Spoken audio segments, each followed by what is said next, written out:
जो सांसद लोग चोट खाए हैं वो हमारे बड़े बड़े एक्टरों को फेल कर चुके हैं। हमारे आपके सामने बहुत बड़ी चुनौतियां हैं और ऐसी ताकत से हम लोग लड़ रहे हैं जिसके पास सब कुछ है। जो हमारे फर्रुखाबाद वाले सांसद हैं वो सर्टिफिकेट वाले सांसद हैं। कई वक्ताओं ने बहुत बड़ी बातें रखी हैं आपके बीच में। मैं उन सब से अपने आप को जोड़ता हुआ, आप सब जानते हैं तमाम राजनीतिक दल हैं, लेकिन इकलौती समाजवादी पार्टी वो पार्टी है जिसके नाम में ही समाजवाद है। जो प्रेम्बल में हमारा समाजवाद है वो हमारी पार्टी का नाम है।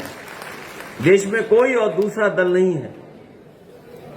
तो नेताजी ने इसी मिट्टी से उठ करके, इसी मिट्टी में जोखिम उठा करके, इसी मिट्टी में खून पसीना बहा करके इस विचारधारा को और इस पार्टी को यहां बनाने का काम किया।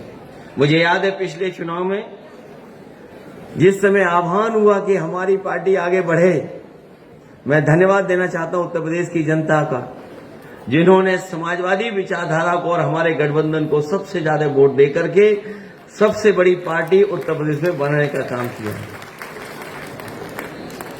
क्योंकि बहुत सारे हमारे कवि 1-1.5 घंटे से आगे होंगे। जब मैं आया इस हॉल में तभी मैंने देखा कि हमारे सभी कवि लोग यहां पर मौजूद थे, क्योंकि उनको बहुत लंबा कहना भी है। मैं इतना ही कहना चाहता हूं कि जिन परिस्थितियों में हम और आप लोग राजनीति कर रहे हैं, हमारे आपके सामने बहुत बड़ी चुनौतियां हैं और ऐसी ताकत से हम लोग लड़ रहे हैं जिसके पास सब कुछ है और इतना कुछ है कि हम और आप लोग कल्पना नहीं कर सकते।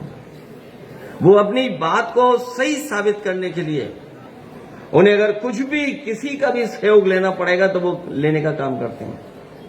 अभी हाल ही में आपने घटना देखी होगी जिस समय लोकसभा में बाबा साहब भीमराव अम्बेडकर जी के सम्मान में सभी दल के लोग एक हो गए और सत्ता में जो दल है उनके होम मिनिस्टर से माफी मांगना चाहते थे कि माफी मांग लें। आपने वो देखा होगा टीवी पर भी कि घटना को कैसे बदला उन्होंने। शायद जो सांसद लोग चोट खाए हैं वो हमारे बड़े बड़े एक्टरों को फेल कर चुके हैं। जो हमारे फर्रुखाबाद वाले सांसद हैं वो सर्टिफिकेट वाले सांसद हैं।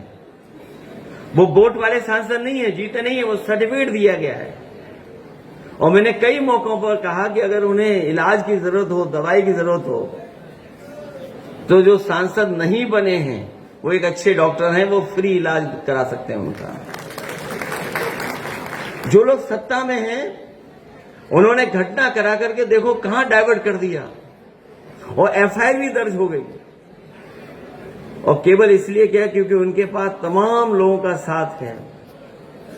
हमारे मीडिया के साथी भी कभी कभी सच इसलिए दिखाते हैं कि सोशल मीडिया है उनके आसपास, कि अगर ये नहीं दिखाएंगे तो सोशल मीडिया में वो बात चली जाएगी। कहीं ना कहीं प्रेस की भी क्रेडिबिलिटी का सवाल खड़ा हो गया है। जिसे सच्चाई बतानी है, सच बताना है, वो भी आज सरकार के साथ खड़े हुए दिखाई दे रहे हैं। मैं एक ही बात कहना चाहता हूं, जो सत्ता में होता है वही तानाशाह होता है। ये बात हम लोगों ने बहुत पुरानी पढ़ी भी है, देखी भी और समझी भी है। रामायण में भी रावण तानाशाह था और राजा था। महाभारत में भी कंस और दुर्योधन राजा था, वो तानाशाह था। हम लोगों ने रामायण में भी पढ़ा है, महाभारत में भी पढ़ा है कि तानाशाह बहुत दिनों तक सत्ता में नहीं रह सकता है। अंततः तानाशाह को जाना ही पड़ता है।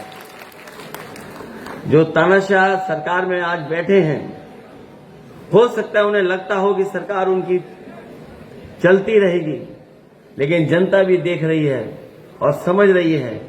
अभी तो लोकसभा में हिसाब किताब किया है, अभी जब विधानसभा का चुनाव आएगा तो न जाने कौन सा परिणाम आएगा, उनका पता ही नहीं लगेगा। इसलिए मैं आप सबका धन्यवाद देता हूं। बने रहें News-7 मीडिया के साथ। हमें फॉलो करें YouTube, Instagram, Facebook और Twitter पर। मिलते हैं अगले वीडियो में।